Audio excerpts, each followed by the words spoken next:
Gbogbo ẹ̀yin olólùfẹ́ wọn lé lógo lẹ́yìn òde àfihàn pé ẹ̀kú déédéé wòye ní gbogbo ibi tí wọ́n wà tẹ̀sìn bọ́ wa lórílẹ̀‐èdè àgbálá ayé orí tó wọ̀ wá kò ní fọ́ bẹ́ẹ̀ sì ni títí tó wà kò ní di láṣẹ ọlọ́run ọba lónìí sinimá yìí tí a fẹ́ gbéyàwó òun ni àpè àkọlé rẹ̀ ní ẹ̀dùn ọkàn mi apá kejì.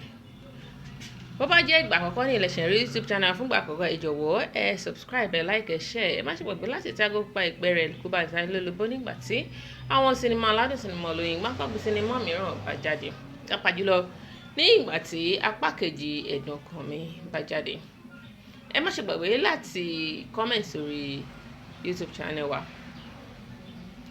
Bó bá jẹ́ ìgbà àkọ́kọ́ lẹ́ẹ̀kan sí ẹ jọ̀wọ́ ẹ like ẹ share ẹ comment. Lónìí sinimá yìí tá fi gbé yẹ̀wò òun ni àpàkòlé rẹ̀ ní ẹ̀dùn ọkàn mi apá kejì. Àwọn òṣèré tó kópa nínú rẹ̀ rí àwọn bíi Habeeb Alagbe, Anike Ami, Shokoya, Mobimpe àti bẹ́ẹ̀ bẹ́ẹ̀ lọ. Ẹ lè rí wo lórí Aven TV, ibẹ̀ náà ti ń ṣe rẹ̀ lọ́wọ́lọ́wọ́.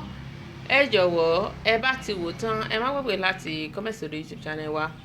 Ẹ padà wá kẹ́ sọ nǹkan tó lè ṣẹlẹ̀ nínú apá kejì sinimá yìí. Ìdí tí yíyọ ọkọ Mobimpe, ìdí tó fi sọ pé kó máa bímọ ní ọdọọdún àti pé kó tó bímọ ní ẹ̀ẹ̀mejì lọ́dún tó fi jẹ́ pé wọ́n sọ pé Mobimpe ti ya wèrè, bẹ́ẹ̀ sì ni depression ló mú kó ṣe bẹ́ẹ̀.